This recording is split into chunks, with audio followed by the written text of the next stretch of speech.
আসন্ন ত্রিস্তর পঞ্চায়েত নির্বাচনে দেওয়ানপাশা গ্রাম পঞ্চায়েতের ভারতীয় জনতা পার্টির মনোনীত প্রার্থীদের বিপুল ভোটে জয়ী করার লক্ষ্যে বাড়ি বাড়ি গিয়ে গণদেবতাদের কাছ থেকে আশীর্বাদ চাইছেন। আগামী 8ই আগস্ট রাজ্যে ত্রিস্তর পঞ্চায়েত নির্বাচন হতে যাচ্ছে।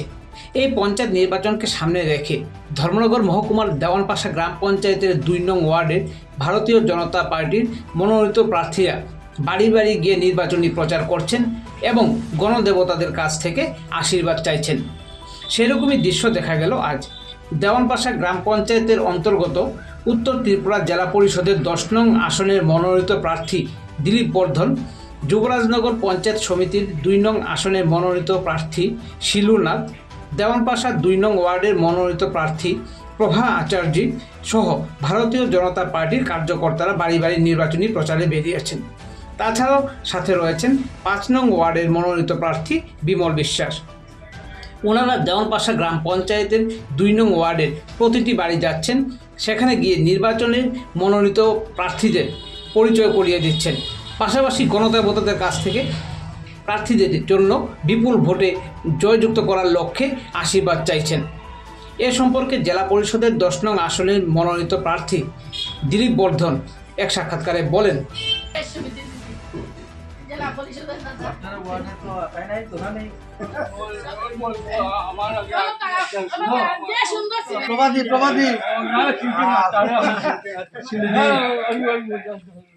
আমরা ভারতীয় জনতা পার্টি আশীর্বাদ ভারতীয় জনতা পার্টির মধ্যে চিনি আমরা যারা পঞ্চায়েতের ইয়ে করতেছি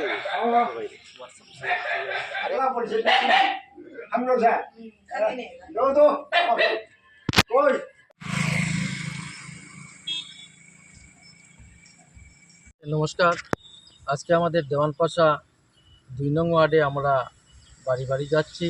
আমাদের আগামী 8 তারিখ যে ত্রিস্তর পঞ্চায়েত নির্বাচন, সেই ত্রিস্তর পঞ্চায়েত নির্বাচনকে সামনে রেখে আমাদের এই পঞ্চায়েতের আমাদের এই ওয়ার্ডের প্রার্থী আমাদের প্রভা আচার্য মহোদয়া আমার পাশে রয়েছেন। পাশাপাশি এখানে পঞ্চায়েত সমিতির প্রার্থী আমাদের শিলুদেবনাথ মহোদয়া এবং আমাকে উত্তর ত্রিপুরা জেলা পরিষদের 10 নং আসনের প্রার্থী করা হয়েছে। এবং আমার সাথে আজকে রয়েছেন আমাদের 5 নং ওয়ার্ডের যিনি প্রার্থী হয়েছেন আমাদের গ্রামের প্রাক্তন গ্রামের উপপ্রধান বিমল বিশ্বাস মহাশয়, পাশাপাশি আমাদের কার্যকর্তা বৃন্দরা। এই এলাকার যারা বিরোধীরা রয়েছে তাদের বক্তব্য, আপনি নাকি বিগত বছরে কোনো এলাকার কোনো উন্নয়নের কাজই করেননি, এই ব্যাপারে কিছু জানতে চাইছি। বিরোধী তো কি, বিরোধী বলতেই তো নেই, যে 2-1 আছে। কারণ আমাদের এখানে বিধায়ক আমাদের সিপিএমের ছিলেন, সিপিএমেরই এখন রয়েছেন। উনি বিভিন্ন রকমের প্রবঞ্চনা এবং প্রলোভন দেখাচ্ছেন। কিন্তু একটি কথা আমাদের জনসাধারণই বলছে, বিগত 35 বছর এই ত্রিপুরা রাজ্যে সিপিএম এবং কংগ্রেসের সরকার ছিল এবং পঞ্চায়েতগুলোও ছিল কংগ্রেস এবং সিপিএমের। আমাদের ভারতীয় জনতা পার্টির সরকার প্রতিষ্ঠিত হয়েছে 6 বছর হয়েছে এবং পঞ্চায়েত আমরা 5 বছর হয়েছে। কিন্তু 5 বছরের মধ্যে কোভিড-19-এর কারণে তো আমরা 2 বছর কোনো কাজ করতে পারি নাই, শুধু আমরা কাজ করতে পেরেছি 3 বছর। এই 3 বছরে এই গ্রামে 9টি পেপার ব্লকের রাস্তা হয়েছে, এই গ্রামে 4টি কালভার্ট হয়েছে, যেগুলো ছোটো ছোটো ফুটব্রিজ ছিল বাঁশের তৈরি, সেতু বলা যায় সেতুতে। তো 4টি কালভার্ট তৈরি হয়েছে। এখানে 300-র উপরে বাসস্থানের ব্যবস্থা করে দেওয়া হয়েছে। প্রাণীয় 424টি বাসস্থানের ব্যবস্থা করে দেওয়া হয়েছে। পানীয় জলের সুবন্দোবস্ত করা হয়েছে। বিদ্যুৎ প্রতিটি ঘরে বিদ্যুৎ দেওয়া হয়েছে। আয়ুষ্মান কার্ড দেওয়া হয়েছে। কিন্তু আমি তো ওনারা যে বলছেন, যেই বলে থাকেন, ওনারা যে মিথ্যার আশ্রয় নিচ্ছেন সেটা সবাই জানে, জনসাধারণ জানে, গণদেবতারা জানেন। ওনারা মিথ্যার আশ্রয় নিয়ে বিভিন্ন রকমের আবুল তাবুল কথাবার্তা বলছেন। আপনি তো এবারে জেলা পরিষদের প্রার্থী হয়েছেন, কতটুকু আশাবাদী আপনি জয়ের ব্যাপারে? আমি তো 100% আশাবাদী এবং আমি আমার যে 4টি গ্রাম পঞ্চায়েত দেওয়ানপাশা, পশ্চিম দেওয়ানপাশা, শ্রীপুর এবং রাধাপুর, আমাদের কর্মীরা যেভাবে কাজ করছেন এবং যেভাবে আমাদের ভারতীয় জনতা পার্টির পঞ্চায়েত বিভিন্ন ডেভেলপমেন্ট কাজকর্ম করেছেন, আমি দেখেছি প্রায় 7,000-এর উপরে আমি এই 4টি গ্রাম পঞ্চায়েত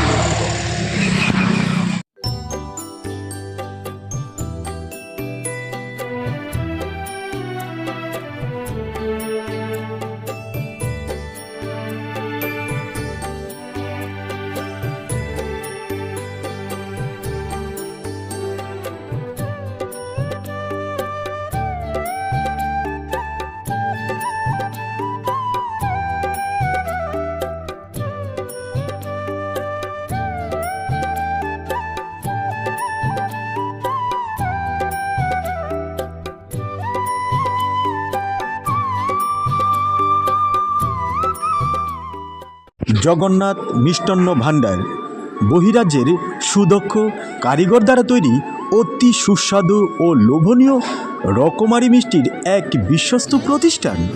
পুরাতন motor stand, Deendayal market complex, Dharmanagar, উত্তর ত্রিপুরা।